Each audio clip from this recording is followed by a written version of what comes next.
This is the voice of the New York Football Giants, Bob Papa, and you are listening to the best throughout Europe, the Big Blue UK and Ireland podcast.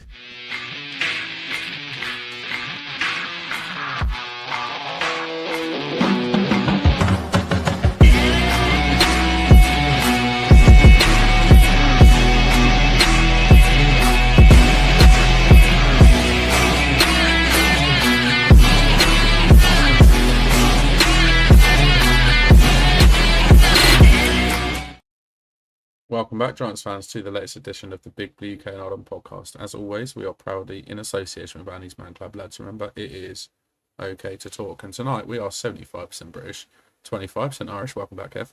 And as always, we are 100% Giants. And apologies in advance if my voice sounds a little bit hoarse. I spent the weekend in the absolute pleasure of the company of Ozzy Osbourne, Black Sabbath, and multiple other bands of which I enjoy and listen to regularly, and end up losing my voice over the weekend. So apologies in advance if I sound a little bit hoarse. But yeah, we're back tonight to round out our roster state of play series as our cornerbacks and special teams take centre stage and come under the spotlight this evening. So joining me to look at those two rooms in a bit more detail, we've got Kev, Craig, and Aaron. Boys, how are we doing? Yeah, good. I feel so pumped to be back on. It feels like I haven't been on for ages with a mixture of work and different gigs and stuff. Maybe not as cool of gigs as you've been to, but I still go to the odd gig now and again. And I just haven't been on in a few weeks. And to be honest, I've had serious FOMO. Like watching the shows, I'm like, oh lads, I want to get my point in about this, I want to get my point in about that. Absolutely like missed it, lads. So I'm really chuffed to be back on with you tonight. And I'm looking forward to this one. Yeah, it's good to have you back. Obviously, you and Shane seem to be a little bit like passing ships at the moment and not on together. But that's one of the reasons that we brought in Aaron to help sort of solidify our schedule and everything, and it's worked. But it's good to have you back. And yeah, we're going into the final positional review segment before we move on, and we're looking at 4 weeks now until we're in the throes of pre-season. It's getting there quickly. Yeah, 2 weeks before a ball is thrown, so we can be full of optimism and we can save Shane to kind of set us straight before the season starts, right? So, yeah, really excited. I've enjoyed these positional groups. Glad to wrap those up tonight, and I'm off to Belushi's this weekend for the Scott Fish Bowl draft. So being able to have some deep roster knowledge for those late round draft picks, really, really useful. You can do some scouting for Belushi's for us, then, can't you? That's it. Absolutely. Yeah, cool. Looking forward to getting into tonight. I think it's the last of the series, cornerbacks and special teams. Plenty to talk about, and special teams might seem like it's a bit of a given, but we've got a little bit of a chat coming up later as well, so it might not necessarily be nailed on. Maybe, I don't know. We'll see. But as usual, if you're watching live on YouTube, X, Twitch, Facebook, whatever platform you're on, get involved in the comments. Send us your questions. Give us your opinions, whatever you think as well. And don't forget to give us a thumbs up. Subscribe to the channel if you haven't already. And feel free to leave us a review on your podcast platform of choice. That's it, Craig. 5 stars. 5 stars. There we go. 5-star review would be beautiful. And yeah, get it in. Thank you very much, Steve. Appreciate it. Considering the weekend, yes, absolutely. I don't necessarily feel fresh, but I appreciate you saying I look fresh. So there we go. Lots to look forward to this evening. Best off, better get into it. It's news time. Craig, I'm handing over to you to do that. So crack on. Yeah, let's rest that voice up a little bit and throw through with some news. Unfortunately, though, first off, some sad news to report. Former Giants Director of Pro Personnel Tim Rooney has passed away at the age of 84. Rooney joined his uncle Art Rooney Sr. at the Steelers in 1972 to be a scout before moving on to be the Director of Pro Scouting. He stayed with the team through 1979, winning 4 Super Bowls. He then spent a few years with the Lions before joining the Giants in 1985 as a Director of Pro Personnel. a role that he held until 1999. During that time, he would win 2 more Super Bowls with the Giants, thanks to their successes in 1986 and 1990. In a statement put out by Giants president John Mara, he said that Tim was an invaluable member of our player personnel department for 14 seasons as our director of pro personnel. He was an accomplished evaluator, but more importantly, he was a great person and a colleague. Our condolences go out to the Rooney family and all acquainted with Tim Rooney. Some sad news there. Apart from that, it is kind of a quiet time for news, as you'd imagine, with a lot of the teams away from the facility, essentially, especially the players. There was a little bit of an interesting interview with Andrew Thomas that maybe turned a little clickbaity due to some headlines, but we'll cover it. On the recent Giants huddle, they did a show that was kind of focused more on the offensive line, interviewing all the offensive linemen. And friend of the pod, John Schmelk, was talking to Thomas and asked how he was feeling. And Thomas said, "I'm feeling good, just taking my time with it. Don't really have a projection right now, but doing everything that the trainers are telling me. Hopefully I'm ready to go. Week 1 is the goal, but we try not to make any predictions, just trying to get ready." He also admitted that he knew he'd suffered a serious injury with his Lafranc injury when it happened, but admits he was hard-headed and tried to stick it out. Now, Thomas missed 11 games last year and has only played in 16 over the last 2 seasons. He underwent surgery in October and will be around 11 months post-operation by the time the season rolls about. Now, obviously, with anything, when it comes to Giants players making any kind of comments, the New York media picks up on it and they have to get clicks somehow. And the easiest way to get a click is to do a headline. So a little clickbaity, but we'll bite and we'll go into the narrative, Kev. But if Andrew Thomas isn't fit enough to begin the season, which we think he will be, if he's not, are we likely looking at James Hudson, who was signed as that swing tackle, moving in? I mean, it's interesting because they should know now whether they would give him all the sort of reps to be able to get up to speed. I mean, you really wouldn't want Illuminor to be moving over to left tackle, sort of just at the start of the season. So I think Hudson was brought in, we saw by the salary, brought in to be sort of that swing tackle, be that left tackle sort of backup. So I think with Andrew Thomas getting limited reps, none really so far, but we'll see how many reps he gets when the teams meet up in a couple of weeks. Then you'd have to just say, you'd have to roll with your decision. I mean, there could be a couple of tackles out there in the market to bring in once we get going into proper padded practice, and we know where we are with Thomas. There's a couple of starting caliber players out there, so maybe you might look at them early.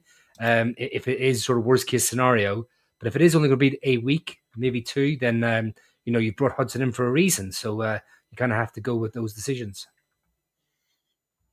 Aaron, I know that last season we saw the Izudu experiment, and then I cannot remember the other player's name who was over there that we had last year over at left tackle, but it doesn't matter because he wasn't good. And then obviously we then moved Illuminor over. With this being the start of the season, potentially, and like I said, we are talking about this hypothetically, it probably won't happen, but are you more reluctant to move Izudu across this time? Yeah, and I think if there's anything seriously true to this, I just have a feeling it was Andrew Thomas, not wanting to PR. Yeah, just literally going, playing it with a flat back, going, just I'm aiming to be ready for week 1. Like nothing more than that. He's doesn't strike me as the big conversation guy as Andrew Thomas. He lets his talking happen on the field, right?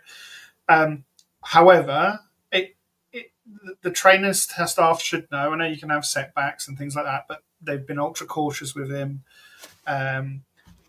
It would be front office malpractice if there was any serious risk to him not starting week 1 and you've not done any more upgrades than you've done in that kind of thing. I know left tackles don't grow on trees, but maybe you could have said, well, Illuminor is the plan, and signed somebody to play right tackle or made that right tackle side more competition and go, right, we know AT ain't going to be ready.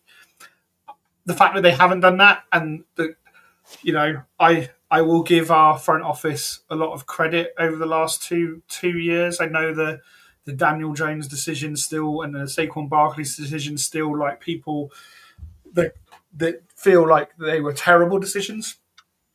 I wouldn't have done anything different if I was a GM. Like, what do you do when your QB has come off a playoff win?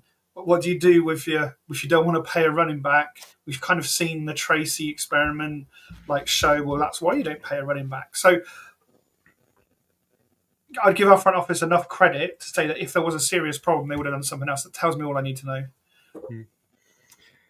Dan, one of the things that Andrew Thomas said was that he was hard-headed and played through the injury. We, on this podcast, have been very critical of our personnel departments in the terms of our trainers and how they've managed injuries. Is it time that we also maybe put a little bit of onus on the players if they're going to force themselves to play through injuries like that? I think it's, they're responsible for their own bodies, and I get why they would want to play through injury. But at the same time, I think, like the comment you brought up on screen from Darren, I wish they would just stop trying to play through them, because it is like, are you really doing yourself any favors by playing through it? No, because if there's going to be little niggly injuries left, across the team, fair enough. But if it's something that's quite serious that requires surgery, why are you even risking putting yourself out there? Is it really worth you putting yourself on the field and potentially making that injury even more serious, and you even potentially missing more time, or God forbid, ending your career, just for the sake of wanting to be out there to play through the injury? I get you want to be there for your teammates and you want to be on the field and give the team the best possible chance of winning, but surely it's got to get to the point where you're like, nah, it's too much. I can't play through it. I need to sort of just take a bit of a break and get it sorted, get it rehabbed. Because I'm sure if he hadn't have played through that injury when he did, maybe it wouldn't have been as serious, and maybe it wouldn't have taken surgery to fix it. Maybe it would have just been a case of, all right, let's put you through a few months of rehab and then you might be okay. So it does some of the onus does fall on the players, definitely, but I also think we've spoken about the trainers before. It does come down to them as well. So I think it's definitely a joint issue, and I think they just need to be honest, and I think they just need to be like that.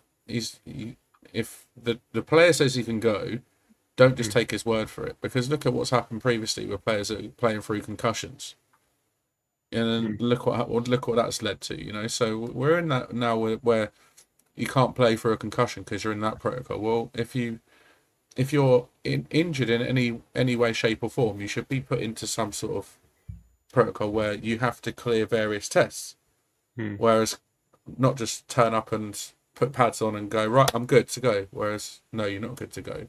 If you're, say for instance, you've got really, really bad flu and you can't get yourself out of bed, are you gonna get yourself out of bed to go to work, or are you just going to stay at home? I'm going to call in sick and go and not go to work for a few days to just help yourself recover. So why would you want to put yourself through that additional stress of going to work, I suppose, and not be fully fit and ready to go? So I think it comes down to both parties, really. We're now going to vicariously, through me, do a Shane tangent, as Shane might be sunning himself on holiday, but he has texted me ahead of time asking for tangents and giving us tangents. So I want the accent. Yeah, good luck with that. Do we want to get cancelled? Do we want to get cancelled? That could be seen as discrimination. It could be seen as a lot more than that if I try and do that accent. Let's put it that way. Now, the first thing he sent me, there is another tangent, but that's going to be at the end of the episode. This tangent is more around Dexter Lawrence and the fact that he has now been named by ESPN's survey of top execs, coaches and scouts as the best defensive tackle in in the league. Now he has overtaken the previous leader, Chris Jones, who had led last year. Who? Who?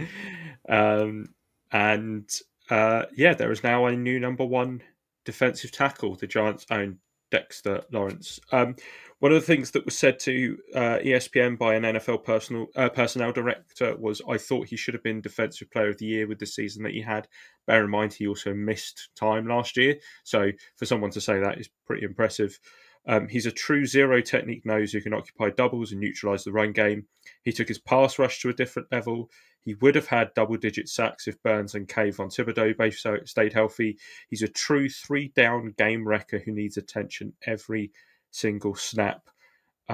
He is also the first Giants defensive lineman to make 3 consecutive Pro Bowls since Michael Strahan did, and he's also the franchise's first interior defensive lineman to earn 3 Pro Bowls since Rosie Greer in 53, 56, and 60. So high praise for Mr. Lawrence. I think Shane's kind of highlighting of that was just to try and get Dan, and since you're unmuted, we can go to you first. Is this finally the recognition that Dexter Lawrence doesn't seem to get from within the league, coming from outside from a source like ESPN? I say he doesn't get it from within the league. He's getting it outside from a source of ESPN who have interviewed people inside the league. Yeah. No, I mean, we spoke about Andrew Thomas a couple of weeks ago, and I said like Dexter Lawrence. He could have. Dexter Lawrence. See, we spoke about Dexter Lawrence a couple of weeks ago, and I said like he was on for a DPOY season if he didn't have that injury, and I fully believe if he didn't get injured, if he didn't have that injury, he would have been Defensive Player of the Year, and I think. It's really nice that he's now getting that sort of that credit and that he deserves, because he absolutely does deserve it. And I think it'll be interesting when we get the NFL Top 100 come out. Obviously, as we go through it, it'll be interesting to see where he places in that as well, because obviously that's voted for by the players, by his peers. And obviously, if ESPN have said and come out and said he's the number one DT, which is voted for by players as well at the same time, it only says that he's going to be, I mean, a game of chances, top 15 in that top 100. So you would hope he'd be in that sort of top 15. I'd love it if he was in the top 10. Probably not going to be in the top 10, but top 15, top 20 even, I suppose. Top 20, I'd be more than happy with that. But I think it's he definitely deserves that recognition. Should we try and guess his position? Go on. So go on, Dan. You. I'm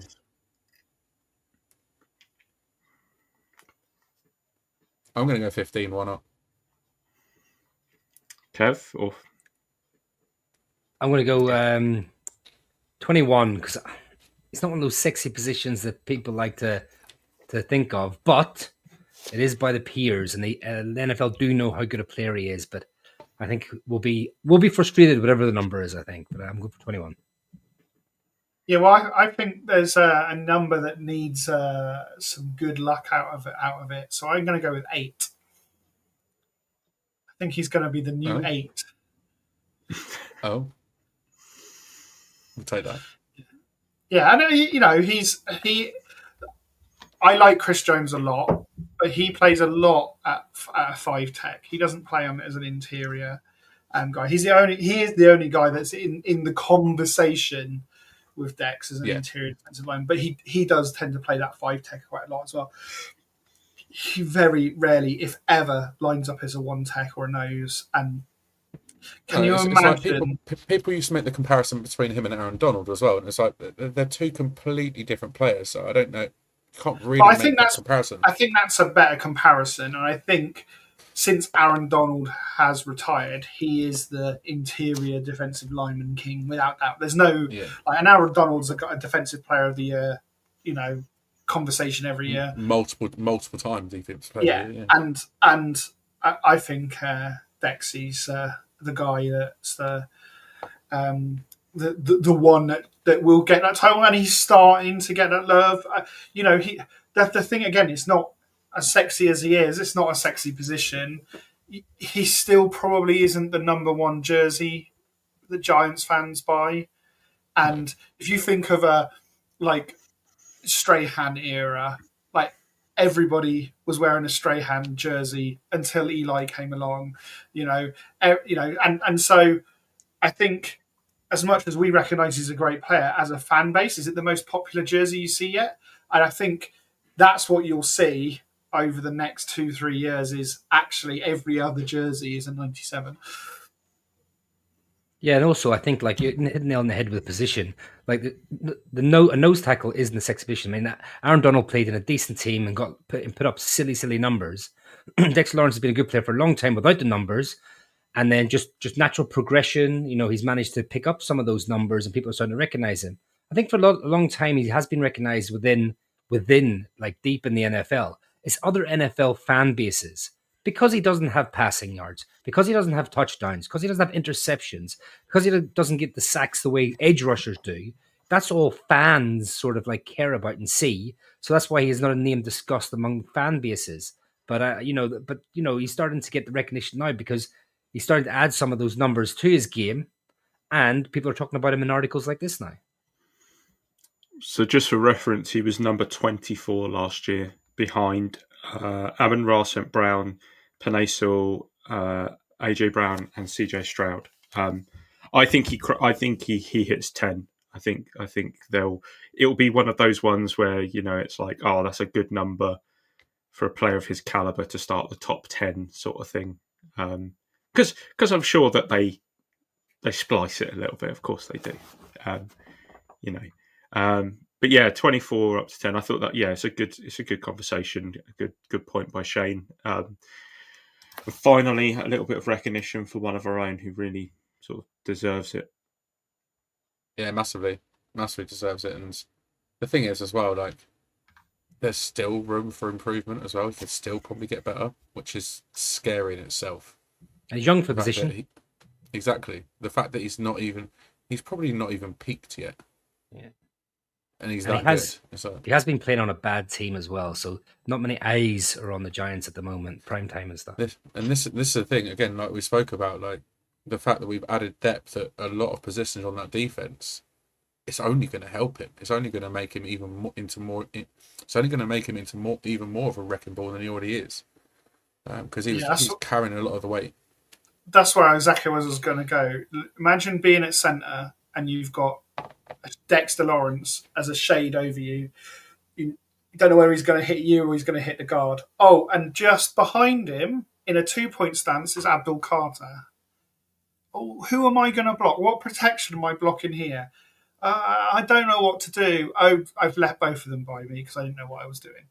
Right, that's what it's going to be like on that on defensive fronts. One of the reasons why so many people think we have a chance against the Commanders in Week 1 is because their offensive line is not a fantastic line. They put a lot of money into it, but let's see what Dexter Lawrence, Abdul Carter, Kayvon Thibodeau, and Brian Burns, when they're unleashed as an awesome foursome.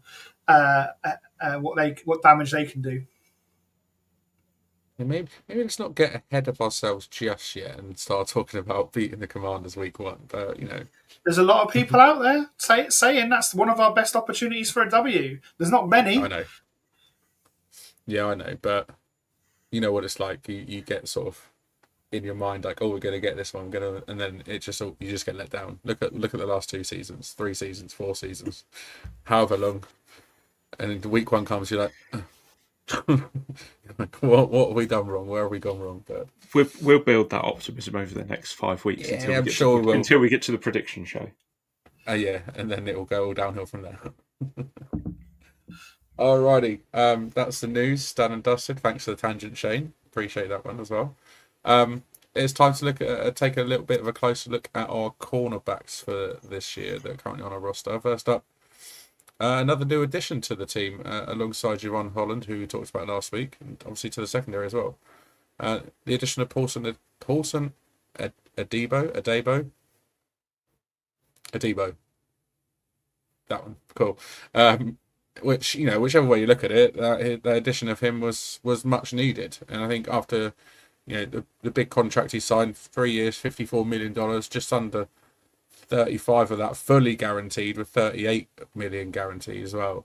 The fifth-year corner brings some much needed experience and leadership to that cornerback room. I think he spent his first 4 years in New Orleans with the Saints, so I'm sure Anna's pleased about that, Craig. He had a breakout year in 2023, posting 4 interceptions, 18 pass breakups, and 76 tackles. PFF ranked him the 15th best cornerback in the league amongst all cornerbacks in terms of overall defense. He had a 78.7 grade across the entire season, and he was the highest graded cornerback in a 3-week span between weeks 8 to 10 in coverage, where he averaged a 94.7 coverage grade in that 3-week span between weeks 8 and 10. And whichever way you look at it, to do that over 3 weeks is pretty crazy. But I think the part of his game, I sort of had a look into him earlier, the part of his game that really sort of stands out is when he's targeted and how efficient he is. He doesn't really allow much in the way of separation when he's in man coverage. And in his breakout season, he allowed an average quarterback rating of 41 when the receiver he was covering was targeted. Again, whichever way you look at it, that's pretty damn good. And he continued that into 2024 as well. He also plays well in zones. He plays really well man, press man, and he also plays well in zone coverage as well. So you look at that secondary and you think that one position, that CB1, Paulson Adebo, it's almost like you can put him in any type of coverage and he's going to play well. He's going to do well. And that's what we need in that CB1. That's what we had in that CB1 previously and what we didn't have last season. But, that he's got some weaknesses to his game as well, but a lot of the strengths outweigh the weaknesses that he does have. And I think because he plays so well in both man and zone, I think that I don't know if this is a bold prediction now or not, but I think he's going to lead the team in interceptions this season. He's had 10 across his career so far in 4 seasons, 4 of which came in 2023. He had 3 last season as well, I believe. So it's not, it's not. You'd be quite smart to say like I think he'll lead the team in interception because he kind of seems like he's a bit of a ball hawk, see ball get ball sort of thing. But one of the biggest criticisms so far of him though is his knack of giving away penalties. He gets very handsy. He's given away 15 pass interference penalties and 9 defensive holding penalties during his career so far. So, Kev, do you think is that something you could overlook if he could get us like 4+ interceptions and 15+ pass breakups during the season? Hell yeah. Big time, man. We haven't had a cornerback to post those type of numbers in a long time. If you come away as a true cornerback one, people scared to throw at, if he gives away the odd penalty here and there, and it's a little bit above average, as long as he comes away being the number one corner that we sort of signed in free agency and putting up those type of numbers, we'll be delighted to have someone of that caliber. Yeah, anywhere near those numbers will be, I think, value for money what we paid for him. But Aaron, do you think, obviously with his injury, he broke his femur, which isn't exactly a pretty injury. Obviously, he's had a long rehab because I think he only played through week 7 last year. So he's had a pretty long rehab, and all signs seem to say like he's doing well in his rehab and sort of getting back to where he is. But are you concerned about that injury at all? Because it's quite a major injury, right? Yeah, so I think it's not one of the really concerning injuries for kind of expected drop off in performance that you generally do come back for it. The only thing that you sometimes get is you get like a compensation injury, so you'll get like a muscle tear or a hamstring or something where you've been working hard to compensate to build up. So those are the things that you've got to watch out for. But I think he's the sort of talent that you want to add to this defensive room. It's worth the risk. You don't get players like this come available all that often. It's a big contract, but it's not like a absolutely earth-shattering contract. Like it's good value for the team if he plays to the level that you think he's at. So yeah, it's always a worry, but it's more luck than injury proneness in this scenario. I think we'll be happy with the upgrade it gives us.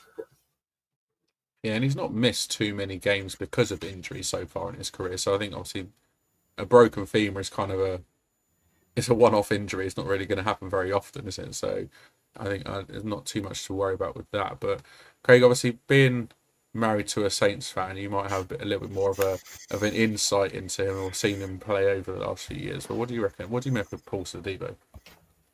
Yeah, I think we spoke about it when we picked him up, that we were all pretty happy with what we've got. We're looking at not just... The one thing I like about him is he's not I wouldn't call him a safe player, if that makes sense. I feel like he's a risk taker and somebody who's not afraid to lay out a hit or try and go for the interception rather than just like pouring it away. Okay, we'll play the next down. He's somebody who looks to flip the field quite often and wants to be a game changer and wants to be a leader. The penalties are just something that we're going to have to live with. But at the end of the day, we're talking about, a projection there that you've made that would equal our entire interception rate for the last season from one player. I know it's not, these are all hypotheticals, but it's just nice that we're excited enough about a player like that. And if there is one thing that we needed to change, it was interceptions. We've picked up him. We've picked up Javon Holland. Dane Belton's doing Dane Belton things in training camp where he's picking up interceptions. It looks better. And as you said, we've also got a man who isn't tied down to one specific kind of scheme. He can play press man, he can play zone. And I think that that's something maybe we've missed, is somebody who's able to do both, especially with what we've kind of had from players we will talk about soon, but also like, Adoree Jackson and Darnay Holmes, where we've had aggressive players, but the skill set is almost not there, or is that they're older, so the skill set is on the decline, and that decline doesn't match the aggression they're still putting out.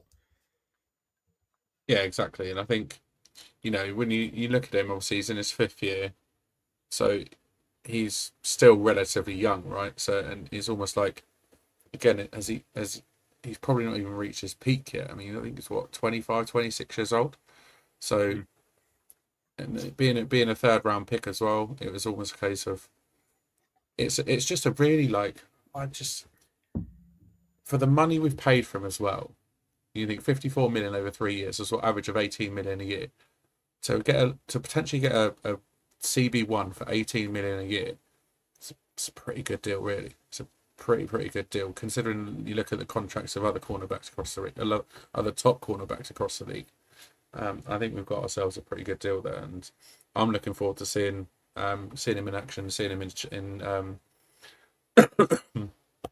excuse me, in the defensive scheme. So lots to look forward to with Paulson Adebo. But let's move on to CB2, or who is projected to be CB2, and that's over to you, Kev. Yeah, going to talk about Tay Banks. Like Daniel Jeremiah, Mel Kiper Jr., they had Banks ranked as their 4th quarterback in the 2023 draft. I actually had him as 4th as well, behind Gonzalez, Witherspoon, and Porter Jr. Giants selected him in the 1st round, 24th overall. But his second season performance was disappointing. Some attributed it to like change of scheme, but I think that's a little bit misleading, a little bit generous. Like the scheme was a bit of a minor shift, but because his man coverage grade dropped, was it from 39.3% in his rookie year to 32% in his second year.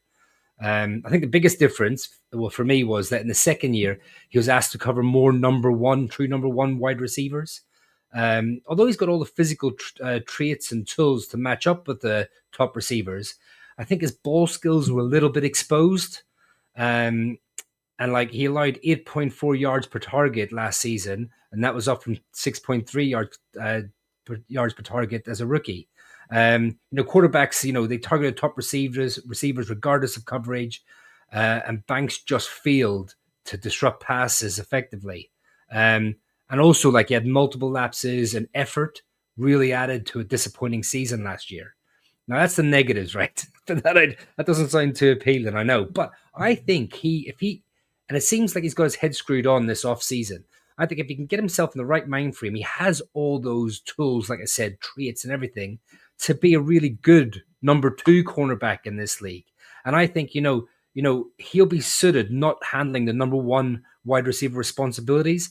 And I think working next to someone like Paulson Adebo, I think, if he really comes into the season and takes the bull by the horns and runs with it and listens to coaching, I think he could be a really, really good cornerback too. And I just put in my notes, hello, Paulson Adebo. This could have been the best thing to happen to Deontae Banks' career. Because he's still got a couple of seasons to really show and turn things around. I mean, people are saying, throwing out the word bust.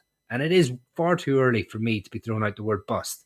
But I think, of course, we hope Banks would become a true number 1 cornerback, especially after taking him at 26 overall.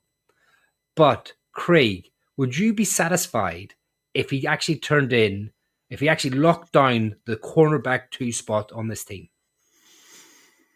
I think you kind of have to be when you're spending first round, draft picks on a player. You expect some kind of return, and normally that return is to become a starter and a good starter in the league. Now, the advantage of playing something like wide receiver or cornerback or even guard to a degree is that there are multiple spots, there are multiple opportunities. When you're looking at quarterback or kicker or running back, or tight end outside of multiple tight end sets, your aim is to try and displace the sole starter. But now you have the cornerback 1, you've got cornerback 2, you've got the slot cornerback, who are obviously still counts as a starter because you don't always have and third outside person or a third safety on the field. So there is always that slot cornerback spot, and I think if he nails down number 2, the cornerback 2 spot, I don't think any of us would be annoyed or think that it's a bad return on the investment. We just need to see him return to what his rookie season was, which was not outstanding, but adequate enough that we were happy to see him on the field. Yeah, definitely. And Aaron, just wanted to get your opinion on the sort of lack of effort. The lack of effort that was seen by some plays last season. We kind of mailed it in. Do you expect that this season, or do you think he will have his head switched on and come and target this season to make a name for himself? Yeah, I think that is the big question mark. And if you look at what the kind of talk about him is that he hasn't matured as a guy, as a man, as a player, as a professional in the way that you would like. We've obviously had a change in some of the coaching staff. We've brought in some players that are a few more years experience in the league. He is now not the leader of that room, and he have people bringing him along. So I think they've given him every option to succeed. And we're nowhere near an Evan Neal situation here.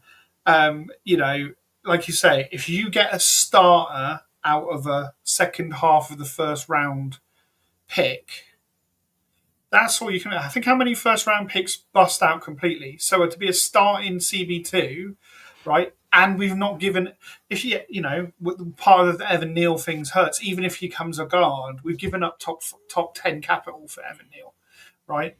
So that's where that hurts a bit more, right? But back half of the first round, if you get a solid starter that even if they don't go on to another 5-year contract or 4-year contract extension, if you get 5 years of cost controlled play at NFL average level, you'd be happy. Now, we got some of that in year 1, and we saw a little bit of struggles in year 2, but probably wasn't the best situation with a change of scheme. I think to give Shane Bowen some credit is that he does like to have a scheme that's very multiple. It's got lots of different options. First year with a new team, it's hard to get lots of that baked in. Factor in the fact that so many young guys, where some of the concepts would be alien to them. You've got to go slower. You've got to go more simpler. So that's where I think the optimism side is. But he definitely needs to be more mature. Yeah, and Dan, do you think the addition of Paulson Adebo will see a better Deontae Banks in this coming season? And what are your thoughts on Deontae Banks for this 2025 season? I would like to think that adding in Adebo would help him, purely because, again, he almost seems like he's a leader already. And he's got that sort of 4 years of experience in the league. In a team that's been very similar in the ways of of luck over the last 4 years and results and records in the Saints. So he knows what it's like to be on a team that's not necessarily performing at its best.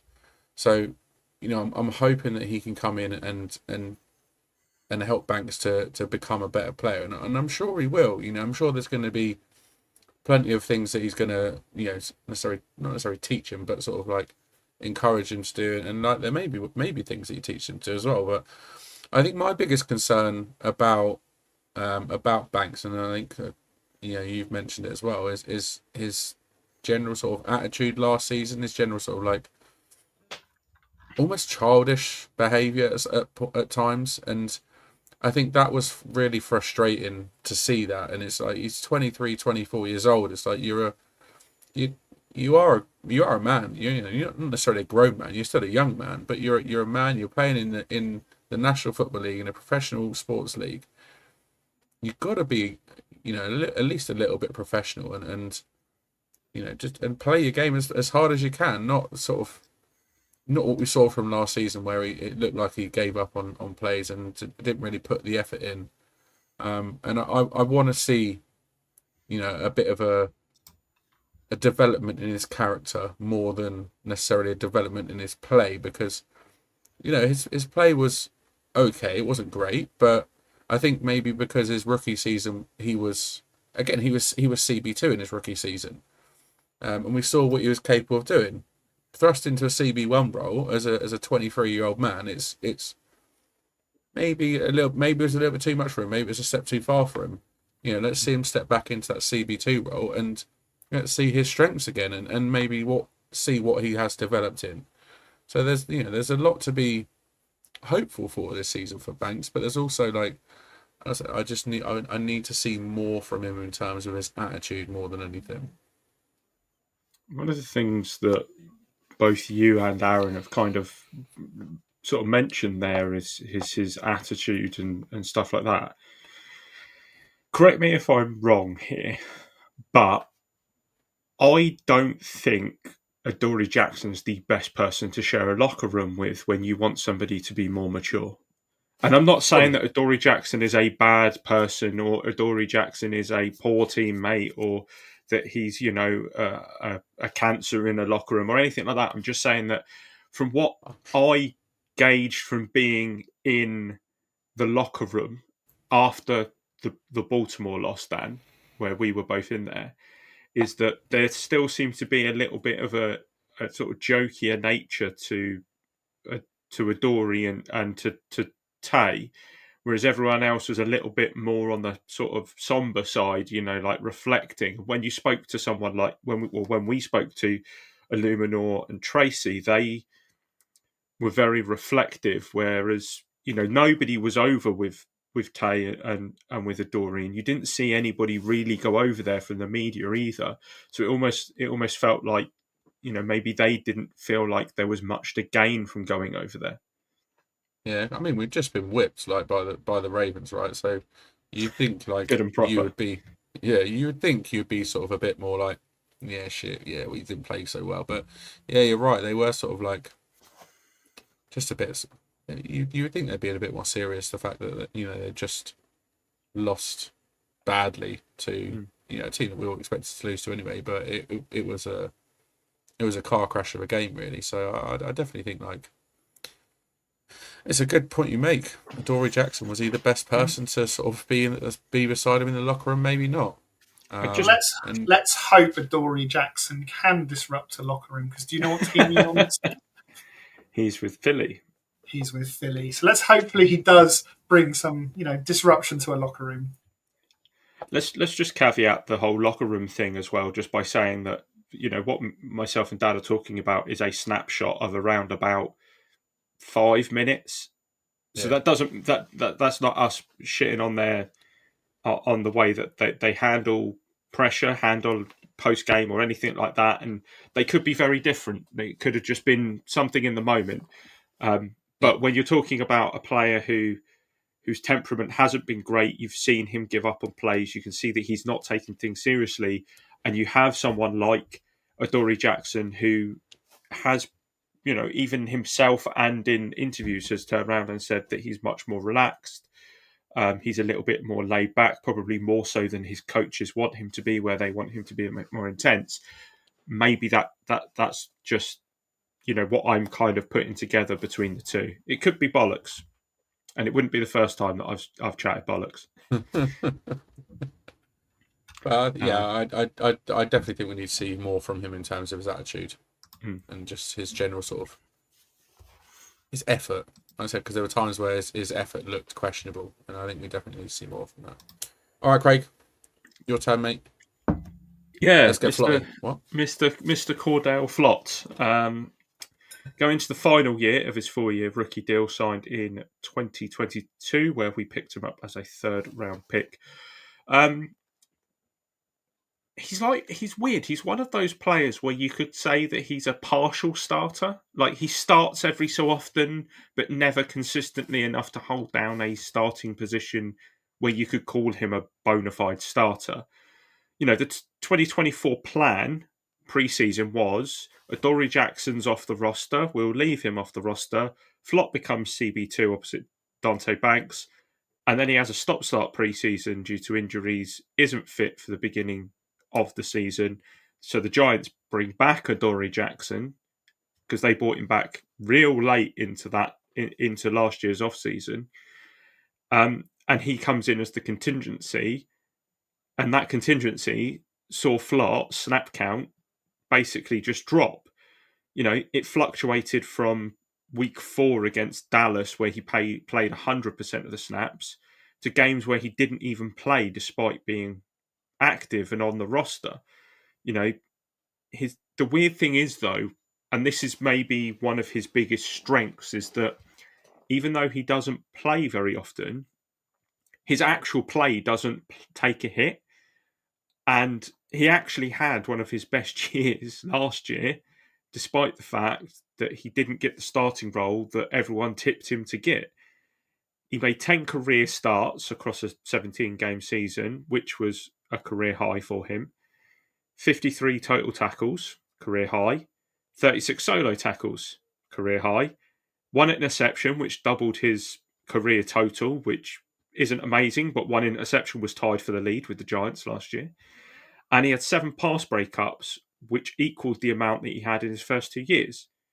So we're talking about a player who, though he isn't getting the starting reps, when he does come in, he's making an impact. And the amount of times that we saw Flott play last year, and he'd come in and he'd make a breakup in a key moment, was ridiculous. It was almost like him and Belton were like the Swiss Army knife on safety and cornerback, where they would just come in, do a very quick job, and just disappear again for some reason.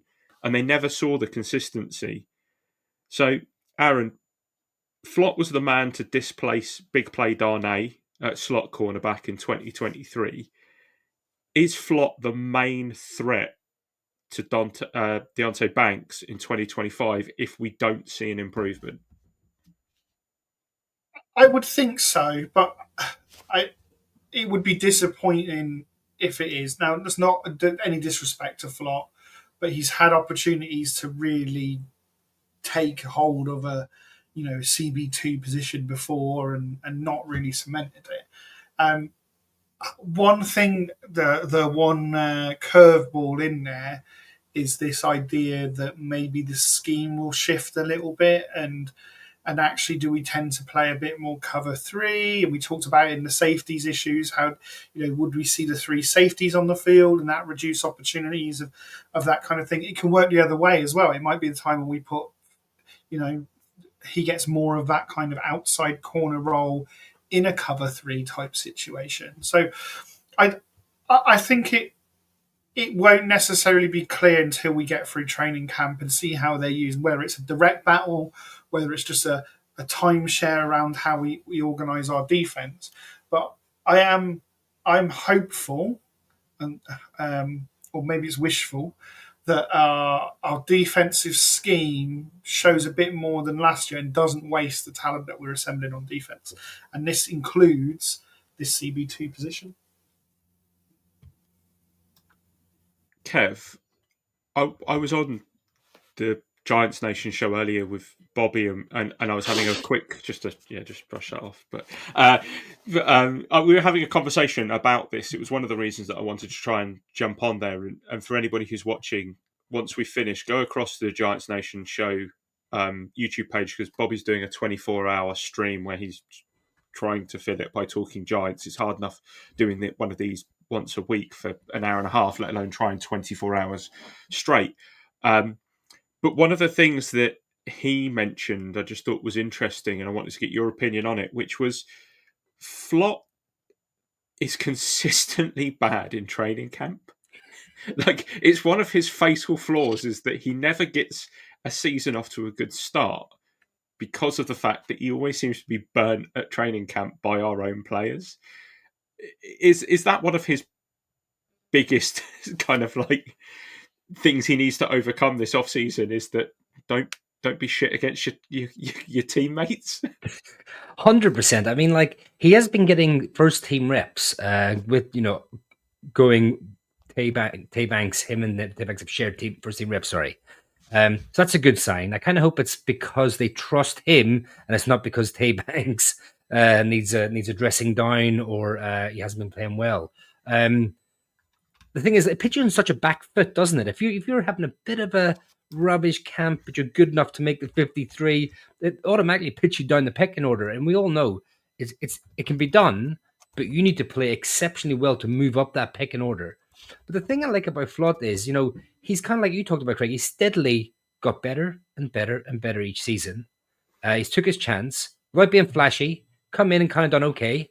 Never do you really think to myself, oh my God, Flott was a fault there. He's done something really bad. He's flashed some nice plays. I think that one of the ones that stands out is the Vikings in the playoffs, didn't they? That absolute pass breakup that saved sort of like that drive that was moving on third down. But like, it's a weird one because he came into the combine. This is strange as well. Like, his final year of his rookie contract, and he is only 23 years of age. Like, that still blows my mind. He was so young still. But at the combine, he was 175, like weight, 175 pounds, which is light. That's very light. And I think he's only up to 177 now, or something like that. He just hasn't really put on NFL weight. And I think that hasn't helped him either. I think he can be out-muscled, but I mean, the quarterback 2 spot is there for grabs, but and he's been solid. He's been like reliable, and we could do it a bit more reliable on the team, couldn't we? So it is an interesting one. But I think, like, try and have a good camp now. When the pads come on, when we come back in a couple of weeks, I'd be really interested to see if they keep rotating or if one of them does get that sort of kneel down cornerback 2 spot. It's a big, big battle in camp, and we do need someone to play opposite at Paulson. And it's not just outside cornerbacks, is it, Aaron? There's a slot cornerback as well.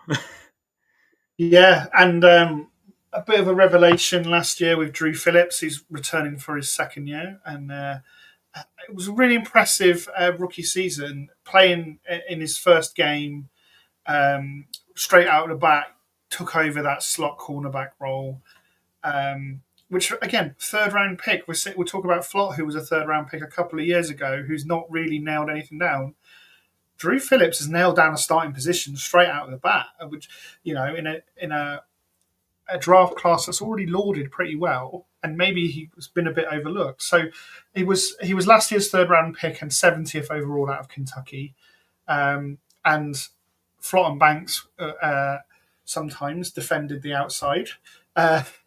Drew was that slot nickel cornerback, so taking on the other team's versions of Wandale, having to get involved in the run game.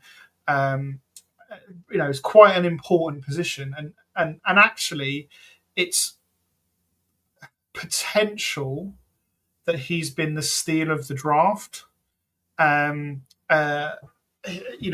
He led Big Blues cornerbacks with a minus 7.2 target EPA. So EPA is kind of if you took the average player in the league, how many yards would you get over a course of a game? He took 7.2 effectively yards away from the thing. That was by far and away the best on the Giants defense. And I think in all those metrics, he was comfortably a top 15 slot corner in kind of all of the metrics that matter. So for a third round pick to kind of put you into that top 15, maybe if it was a first round pick, you'd be like, yeah, it was a good season. But for a third round pick, I think that's a really important thing. And he held opposing passes to a 93.5 rating. His debut against the Vikings, he held them to an 84.3 a grade, which was only topped by the Munich game when he's there. But the Vikings offense was quite formidable last season, and he got his second best grade of the season there. And both of those games, he had a 90 plus coverage grade, and we know how bad our run defense was. So his run defense being affected a little bit, you can perhaps see that.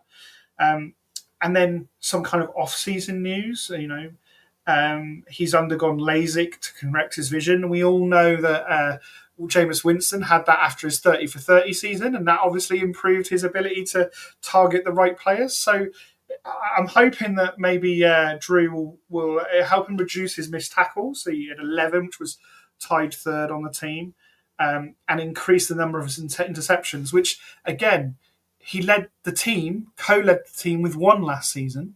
So, but hopefully we can, he can get a few more PBUs, a few more hands on the ball. Just that whole defense needs to turn over a little bit more. So, with our 2024 draft class already being lauded for Neighbours and Tracy, with them both going over 1,000 scrimmage yards, Kev, do you think maybe Nubin and Phillips should get a credit for their impact on defense in a similar way? Yeah, definitely. I mean, Nubin didn't really have the season that we thought he would have interception-wise, but I thought he came in at a very, very good, solid rookie season. Something to build on and something to go, okay, he is a starting caliber safety in this league. But Phillips, I love me some Drew Phillips. He has the best stat that I think I love in all football. He passes the eye test. You look at him, pun there, anyone? No, okay, fair enough. But watch him play, and he just instantly is like remember big play Darnay? You're watching some of the nickel players we've had, and it's like, this is what a nickel back looks like in this league. And nickel now, we all know, is a starting position. I mean, NFL teams play over 60% of snaps in nickel, so it's like the new base defense. So it is a starting. It's not just anymore. You have your third best cornerback in that spot anymore. It is a position all by itself. I think he had a great season last year, and I think he will only get better. And I mean, you don't even have to look at a starting player in that position. I think Drew Phillips, fantastic. Put him on team sheet and let's go. Yeah, Dan, four starters out of last year's draft, but everyone talks about the two offensive guys. What do you think about the defensive guys? I mean, I think the offensive guys are always going to get the highlight reels, aren't they? They're always going to get the big plays. I mean, look at Neighbours, for instance, and obviously Tracy has exceeded all expectations, I think, when he took over from Devin Singletary. Neighbours was the face of the Giants draft class last year. But I think sneakily, like Phillips, especially Phillips and Nubin as well, to an extent, like they both had good rookie seasons, and it's almost like maybe not necessarily in the media or in the press they're getting that sort of coverage that they deserve because of obviously they're playing on defense in positions that sometimes sometimes can be flashy when you get it right, i.e. interceptions, pass breakups. But our defense as a whole last season, we didn't put many numbers on stat sheets. We didn't get the interception we probably should have done. We didn't get the pass breakups we should have done. We were very much behind in games from the start because our offense couldn't do anything. So there was a lot of pressure being put on the defense to perform. And I think with all that pressure that was on them, I think they did perform well. But I think, offensive, like they're always going to get more in terms of media coverage. But I think it's no doubt in my mind that they definitely hold big value on the roster overall, and I think that they need to get credit for what they did in their rookie seasons as well. The big thing for me is just quickly, just to kind of piggyback on it, is that a lot of casual fans will look at stats, so they'll see Neighbours and they'll see Tracy with these nice little numbers next to them, and they'll look at defensive players and they go, well, there's no sacks, there's no interceptions. They don't look at grades, essentially. We look much deeper than most casual fans will do. Yeah, you're not wrong. You're not wrong. They look at the first thing you look at is stats, and that's where most people stop. But then when you're us, you have to look a little bit deeper and look at where, even breakdown of plays, things like that. You have to sort of look further into it. All right, then let's look at the rest of our cornerbacks on the roster, Craig.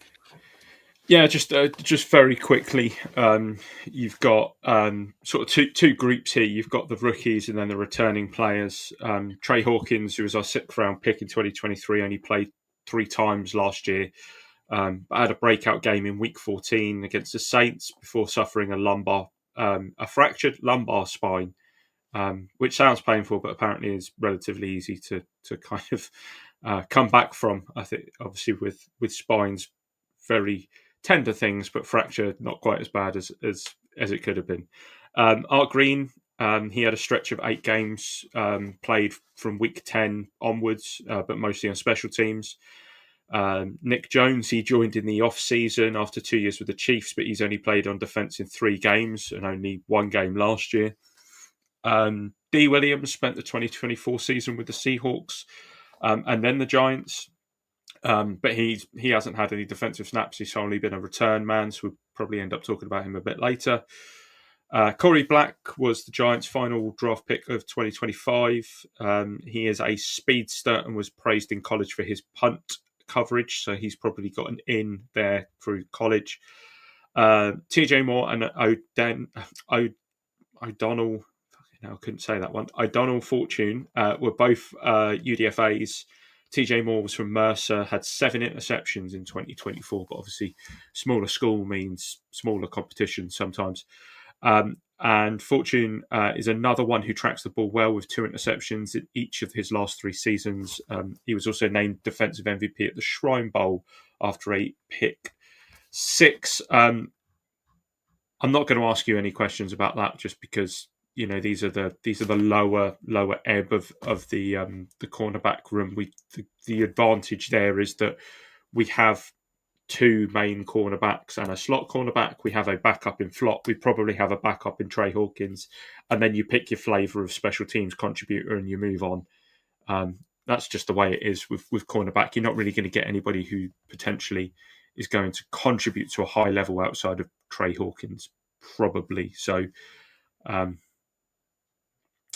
Yes, I guess we just moved to special teams. I reckon Corey Black's in with a shout. That's me. Well, just remember, every single draft pick that Joe Shane has made from that year's draft has always made the roster. Exactly that. And I'll just make one quick bold prediction. With the safety room, I think it's a little bit light, especially free safety behind Holland. So I think O'Donnell Fortune could make that switch and make the team. Interesting. Alrighty, let's move on to special teams then. Aaron, kicking it off, mate. Yeah, like the and pun? Like the pun? Yeah, come on. you that when we were talking about who gets which player, that there was one guy I just had to have, and you just gonna know I'm gonna go deep here. And maybe it's a little bit of a eulogy, but this guy might be the best player to wear Giants blue since 2020. Now, that probably says more about the Giants, but that we shouldn't take away what he's done for the Giants. So he's coming back for what could be his 6th year as a Giant, and he's managed to secure team records in most consecutive field goals made. He didn't miss a single field goal in 2020, and it wasn't until week 4 of 2021 where he finally missed one after 37 successful. He's got the most 50-yard field goals in a single game. He's got the most 50-yard field goals all time for the Giants. He's got the most games with multiple 40-yard field goals. And he has a share of the longest field goal in franchise history. And more importantly for UK and Ireland fans, his kick at Tottenham to bring us back to 7 points and the only points in the third quarter of that game really did kind of give us all hope that game wasn't over and that the comeback was on and things. So I think, someone that we can kind of say that, he had big moments. I think he also kicked the winning field goal to get the Panthers back in his career, kicked the winning field goal in the NFC Championship game to get to the Super Bowl and all these kind of things. So he's had quite a storied career. He's aged 38, and it's probably his journey is probably worth acknowledging. So again, he was born in Scotland, and he went to high school in Florida. And one thing that kind of surprised me when I was looking up, he actually ran 10.55 in 100 meters in high school to win a district championship. So, and for it's only been a couple of years that a white sprinter has gone under 10 seconds at the top level, and Christopher Lemaitre being the first guy to do it. So a 10.55 time in high school, maybe he had a career as a track athlete that he decided to be a kicker instead. So, not all kickers are not non-athletes. He clearly has some pedigree behind him. He was also an All-American kicker. He had multiple 50-yard field goals in high school, before he went to FSU for college. So Craig obviously got a fun spot for him. And he did win the Lou Groza Award, which is for the nation's best kicker. He did, however, go undrafted. Maybe perhaps not a surprise. Not every year do we see kickers drafted.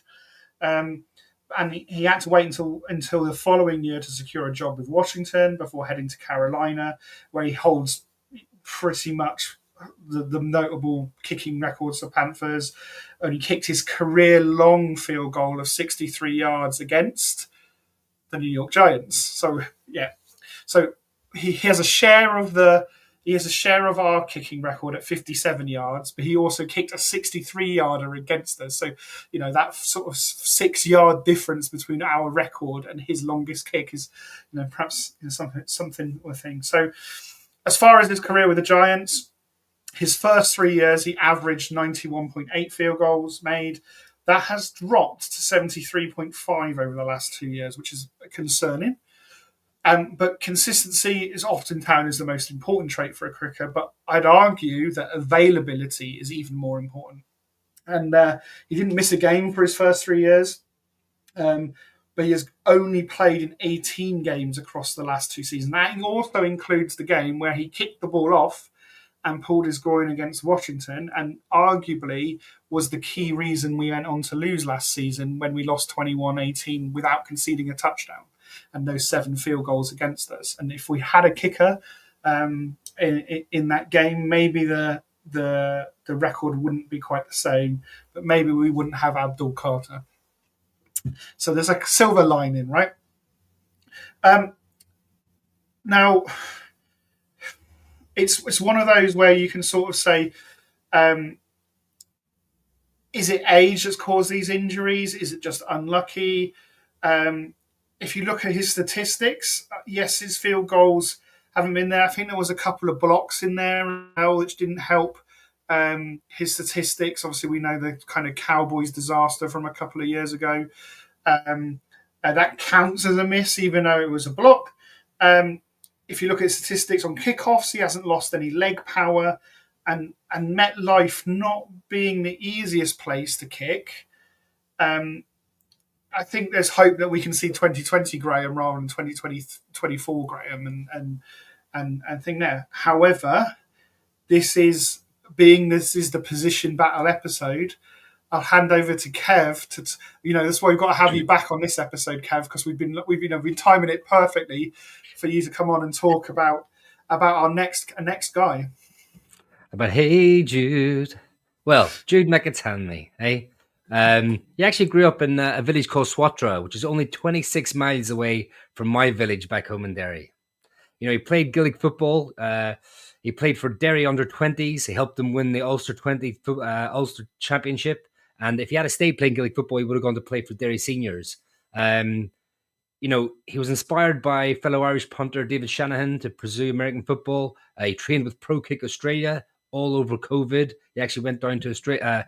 He isolated in somewhere like Poland or something like that for a couple of weeks before allowing to go to Australia to go and follow this sort of weird sort of dream that he wanted to go and play American football. He managed to get a scholarship to Tryon University in 2021, then moved on to Rutgers 2022-23. And he's found his way to the NFL via the International Player Pathway Program. And the Giants picked him up. Now, one of the good things about the International Pathway Program, the IPP, is that every team has allowed one player on their practice squad who doesn't count against the numbers.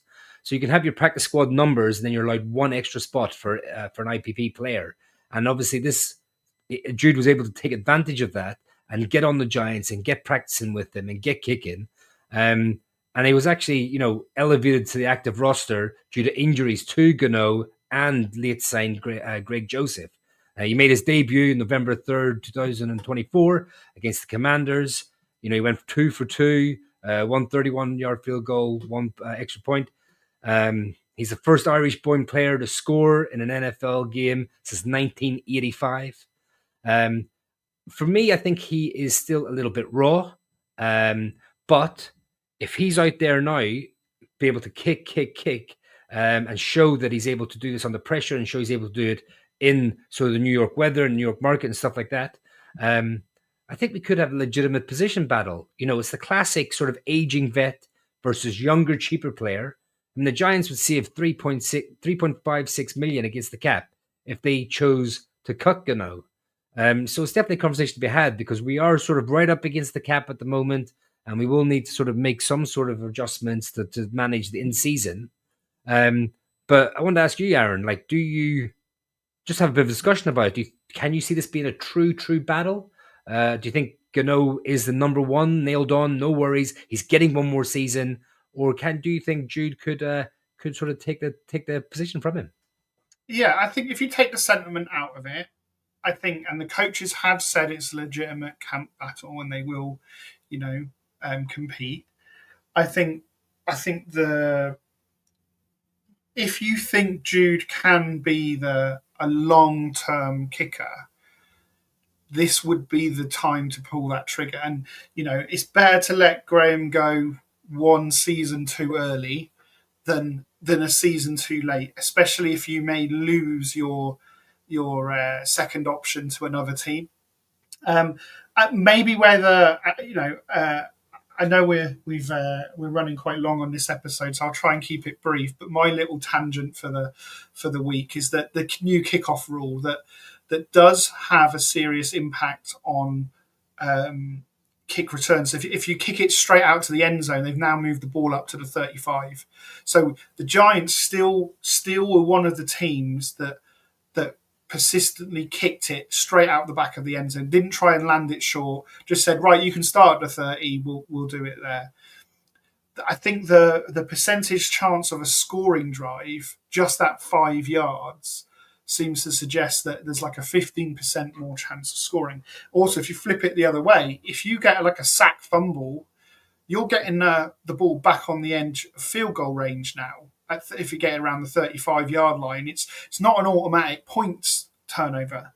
So I think what you're going to see is that need to kick off and be a bit more crafty with the kickoff, hang time, bounce. Obviously, you can't have it go out of bounds because if it goes out of bounds, it's a 40. But the Australian style kickers, or the people that have got a other sport kick backgrounds in kind of Gaelic football, sometimes that might give you an advantage in being able to position balls. It's not just about a power leg anymore. It's about those kind of things. So that might be something that we'll see how they want to play in camp and those kind of things. But it's hard to overcome the sentiment. I won't be happy to see Graham go. I also won't be upset if Jude's the answer.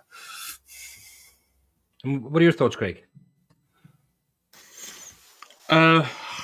It's tough. I think the Giants give Graham Gano every opportunity to play out the last year of his contract. And the only person who will stop Graham Gano from doing that is Graham Gano. If he shows any weakness or, that father time catch up or, suffers an injury, I think Jude has the in, but I don't think Jude is the guarantee because of how easy and how cheap it is to pick up other kickers. And that's the biggest thing in this league is sometimes if it's not working, you start the carousel. Yeah, and I think one thing you have to look at as well is, the special teams as a whole. Gano and Gillen and Kreiter, we're going to talk about in a minute. They've worked together for a few years and they know each other, they know each other's nuances, and know each inside out really. And I think Jude's got a lot of talent and I think Jude's got a lot of potential, but he's, like you said, Kev, he's still very raw. He's still, he's only had really sort of a few years in total of kicking in football. He's not really had much in the way of any experience in the pro league at all. I think, yes, saving $3.5 million against the cap would be great, but then that would also leave us with best part of $2 million in dead cap as well. So it's like, it could save us some money which we could spend elsewhere, but it's definitely a risk to bring in an unproven kicker who's still very young, who's still very inexperienced, when you've got someone that is historically clutch. He's probably one of the elite kickers that the league has had in the last sort of 10 to 15 years. And Gano's well respected in the locker room. He's got that sort of voice in the locker room, and I think, would it send a wrong signal to the team if you cut a veteran over an unproven IPP player? Maybe. And also, you think like if Jude were to be promoted to that starting role, what happens if in game one he misses a critical field goal? What happens in game two if he misses a critical field goal? Questions will be asked. It'll be a case of, why do we make this decision? And maybe Gano gets picked up by another team and he's, beating 55, 60-yard field goals left, right, and centre. You'd be like, well, we're giving that up for what we've seen from Jude. I'm not saying that would happen, but it's almost like it's a hypothetical, it's a what if. But I think I think the same as Craig. Like, let's, I think we see Gano see out his contract, and then look at it after this year. There's another year of development behind Gano for Jude. There's another year of development for him, in terms of accuracy, in terms of reliability, and I think that's definitely something he needs. Yeah, definitely. I think just a last point on this. I think I agree with all of you guys. I think, like, if Gano looks fit and healthy and as advertised as he should be, then he keeps the job. I think having that free spot on the practice squad for an IPP player, I think, is a bit of a godsend. It's almost like a fail-safe. It's like, look, just one more seasoning, one more year of seasoning, behind sort of an experienced kicker like Gano, and there is a path for you to be the long-term kicker here after Gano decides to move on. Yeah. I think that just the final thing, it also depends on what you do with that money. If it's that money is just to put in your back pocket for a rainy day, then it's not it's so sensible. But if the alternative is, Bellinger is a guy that financially could be on the cut bubble. Flop is another one that could be on that cut bubble. If the alternative is if you keep all of these guys and you have to move some money around, I think there's a little bit more you can give Dex, which I'm quite happy with.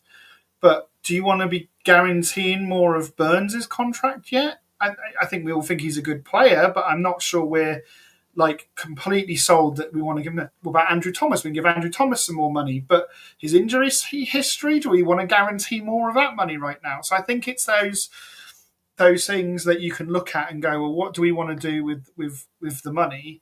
And yeah, I think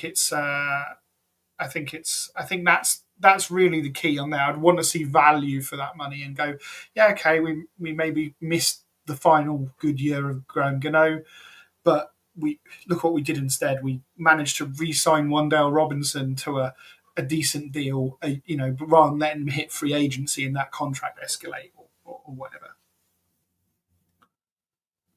It's a good point. It's a very good point. We'll move on to our punter and long snapper, who, surprise, surprise, Jamie Gillen and Casey Crichton. There we go. Gillen's entering into his 4th year with the Giants, off the back of signing a 3-year, $9 million contract, which puts him in the top 10 highest paid punters in the league. You might think, is he that good? Well, yes, he is. 50% of his punts have landed inside the 20 across his career, and only 6% of his punts have landed for touchbacks across his career as well.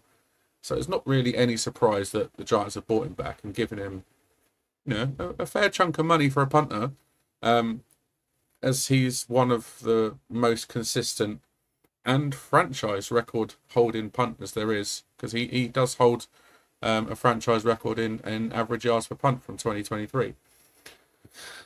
And Casey Crichton entering his 6th year with the team, 12th in the league overall. I think what's keeping him around is that he's dependable and he's consistent. His execution of snaps is nigh on perfect. The beautiful thing, we've had him on this show before, and what he said about is, if he doesn't get talked about, he's doing his job right. Well, when was the last time we spoke about Casey Crichton on the show, apart from when he was on? We probably haven't. So that's no disrespect to him, because he's a top guy, but we don't talk about him because he doesn't put a foot wrong. And also one thing that I thought was quite interesting as well is the coaching staff. They refer to him as the glue, because he helps to prepare for games. He helps coaches to prepare for games. He helps players to prepare for games, and he just is an all-round leader in the dressing room as well, in the locker room. He was special teams captain last season as well, so that says a lot. So I'm really not surprised both of them are sticking around for the foreseeable future. Obviously, Gillen signed that 3-year deal, and Crichton's got another 1-year deal as well. King of the 1-year deals. Yeah, just rolls on, doesn't he? He rolls on. Yep. So yeah, consistency is key, and they are both consistent, so they're both still on the roster. There we go. Kick returners. Last season saw the Giants bemoaning the injury to Gunnar Olszewski in training camp. For the first few weeks of the season, obviously it didn't feel right. Eric Gray was the main man on kickoff returns to begin the season, returning 12 in the first 5 games. And although he didn't actually fumble one, he just didn't take advantage of the new dynamic kickoff, averaging around 25 yards per kick return, which is less than the touchback. So didn't really do much more than what we needed him, or just didn't do more at all with that new kickoff rule. So he ended up only returning 9 more for the rest of the season. That role would then be shared by Amir Smith-Marset and, for 1 game, D. Williams, who we spoke about earlier as a cornerback.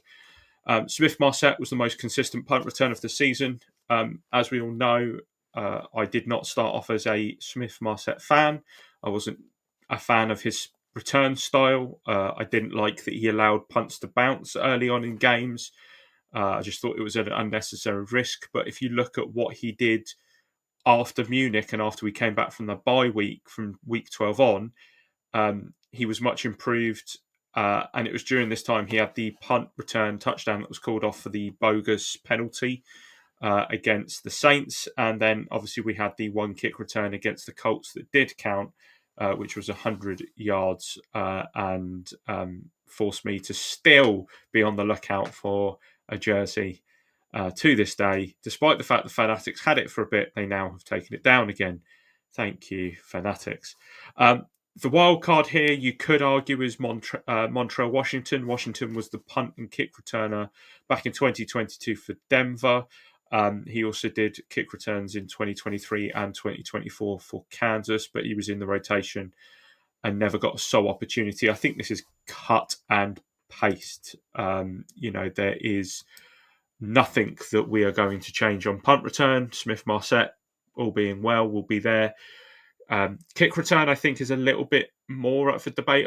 I'm not sure I'm overly confident and happy with our punt returner and kick returner being the same player, mainly just down to injuries. That it's a high impact kind of thing. However, I would also not like to see Eric Gray return kickoffs if possible. I was explaining that to Bobby earlier, and Bobby was of the agreement in that. And we could quite easily see somebody take over that, like an undrafted rookie free agent that we haven't mentioned here. But Aaron, I think you had a point on the kickoff return. Yeah, so linked to the kind of research around kickoffs, the kind of general feeling from the special teams coordinators now is that the kickoff play, we're going to see more kicks fielded, and actually one of your kick returners, you put two back. Most teams are going to put two back. You can put one back, but I think most teams are going to put two back. One of them might be more of a ground ball specialist. So if someone does start to squib a kick or make it harder to try and pick up and return, you'll have one of your hands teams guys there, and then you'll have the other guy that's going to get underneath it and those kind of things. So they do sort of see that. I think maybe that's why Eric Gray started there last year, is they do sort of see maybe this is more of a running back position. So one guy I think to watch out for if he makes a roster is Turbo Miller. Not the guy you thought I was going to go. I still think you need long speed for kickoff return. So who shall not be named this week won't be the guy I would recommend here. But Turbo Miller, I think, could be that fourth running back in the room. But if he is, he's going to have to contribute on special teams, and I think maybe you'll see him in the kickoff game alongside Smith-Marset. So we're going off on Shane tangent again now, because I did say that you had a question for us. Kev, I'll come to you first. We've now done all the positional breakdowns. Outside of Edge is banned from this conversation. What position gives you the most confidence going into the season, and which are you most concerned about? Outside linebacker. That's a good way of getting around it. I see what you did there, Kev. I see what you did there. No, if you're going to split them up, I think safeties. I think we could have not one of the best, but I think we'll have a very, very, very good safety tangent.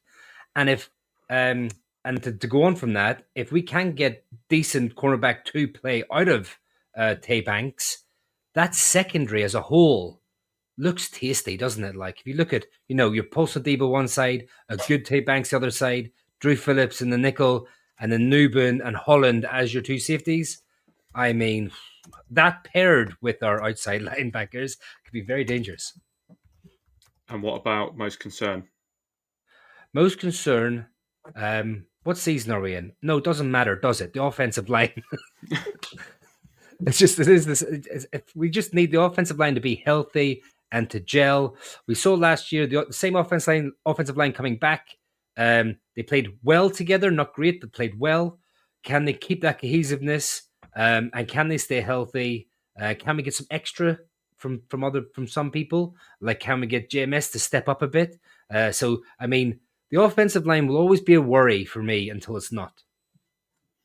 Aaron? Yeah, so I think optimism, just from where we were, is quarterback. I think one of those guys can play at a level that can outscore what the other team puts against our defense. So, how many times we saw that not being able to score 20 points and our defense only giving up, how many one-score games was it last year? Something like 8 that we all end up on the wrong side of. And, so I think whether it's Russell Wilson playing good enough to be a top 20 quarterback in the league, and with our defense hopefully being a top 10, 5 unit in the league, then I think that quarterback play is what gives me the hope that I think and then if it's not, then we've got the guy that we hope it is next, that is going to be the guy that comes through. So either way, I think I feel like the quarterback room's got hope, that we've got an answer there that puts us back into a contention to win the NFC East. Not guaranteed, but it's not over like before the season's even started when you've seen what number 8 has done in preseason throwing a pick 6. And then the position that I'm worried about still, just because we haven't seen it with pads on, is who lines up next to Dex and that inside defensive line, because that run defense is still challenging, even when Dex has to come off and get a breather. Who's going in and being that replacement for Dex and shoring up that run defense? So, and maybe we get that through the rotation and guys being fresher and more depth. But until I see it, I will, being able to stop the run. Dan, strongest and most concern. I would say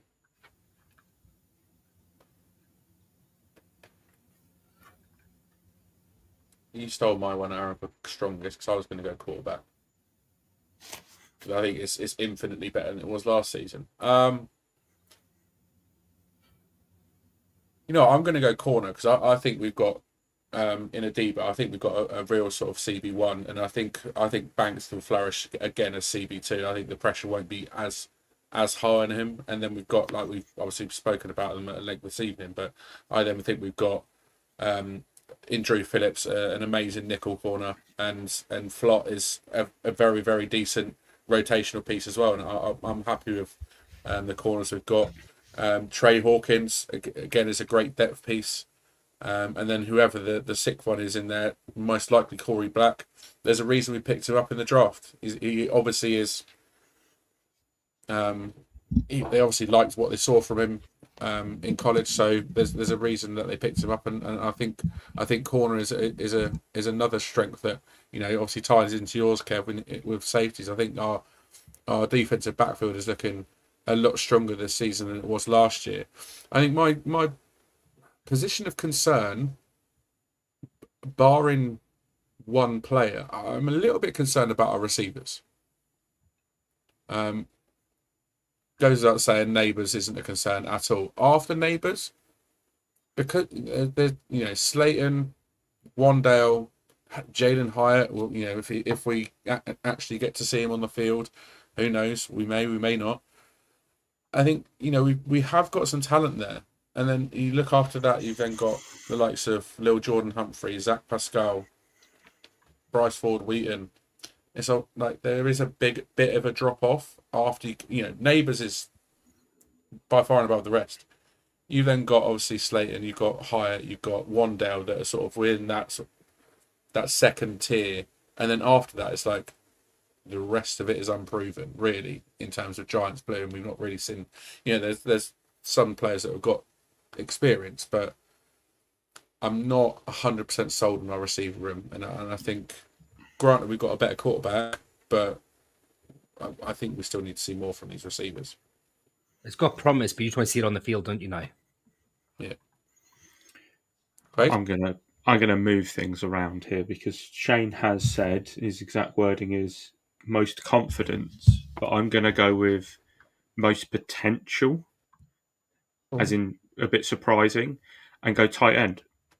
I think Theo Johnson and Fedone, and don't forget, but all of our tight ends or main tight ends in Theo, Bellinger, and Fedone all attended tight end U.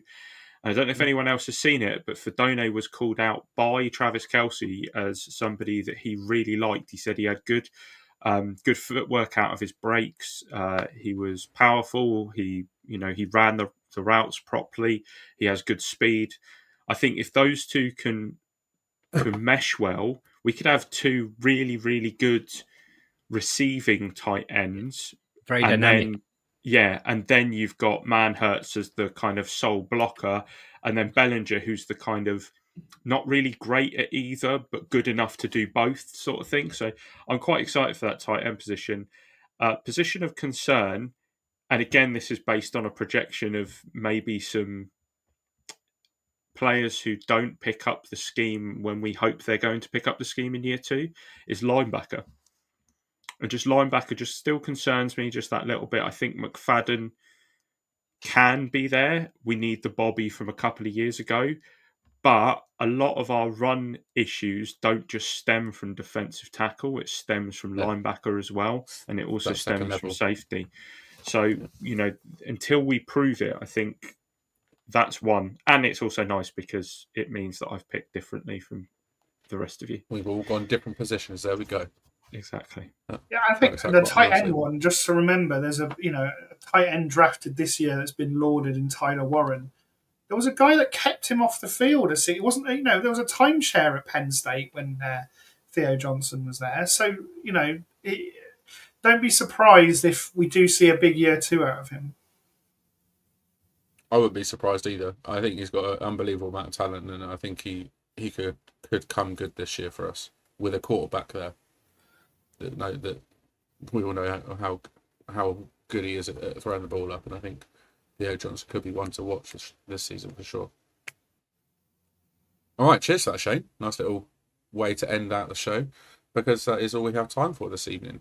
We'll be back on Wednesday next week at usual time to look at Joe Shane's roster building, looking at comparing the team he inherited against the team that sort of we now have, and we're going to start off with the offense on that next week. So you've got that to look forward to. So make sure you tune in then. Anything else to add before we go, guys? I'm so glad to be back on tonight, boys. I really enjoyed tonight. It was a good conversation.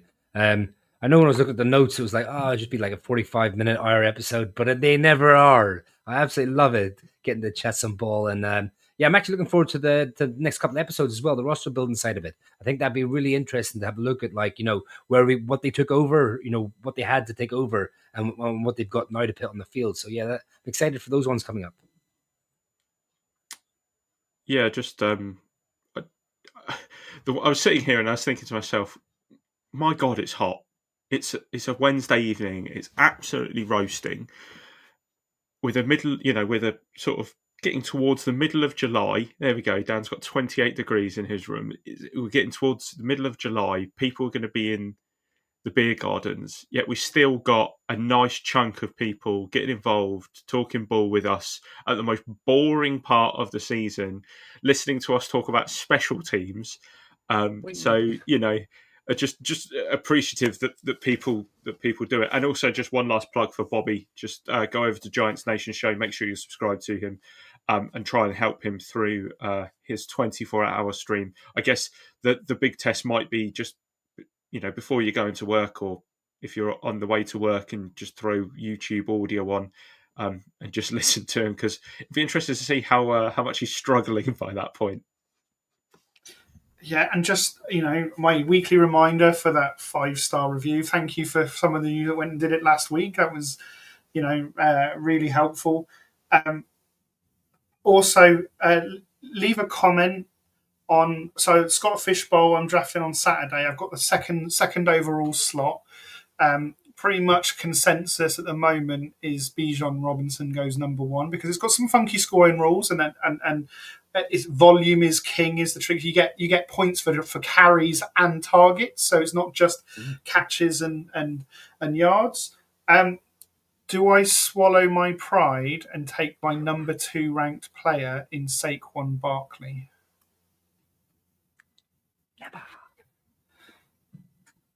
No. Jump in Leave, there. leave your answer in the comments, and I'll read them before Sunday. When is it again? Is it Saturday or Sunday? Saturday. Nice. Good luck, brother. Thank you. Don't do it. Don't do it.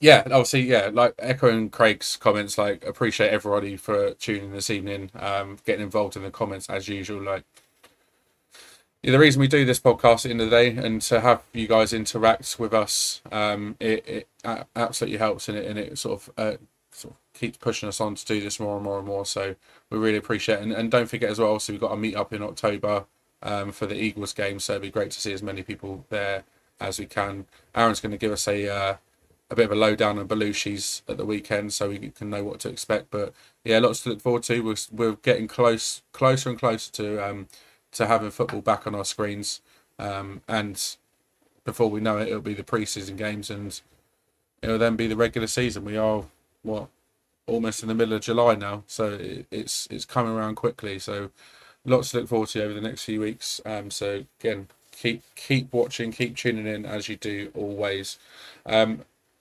My thanks as ever go to Kev, to Craig, and to Aaron for joining us. For joining me, sorry. And we are signing off until next time. Let's go Giants.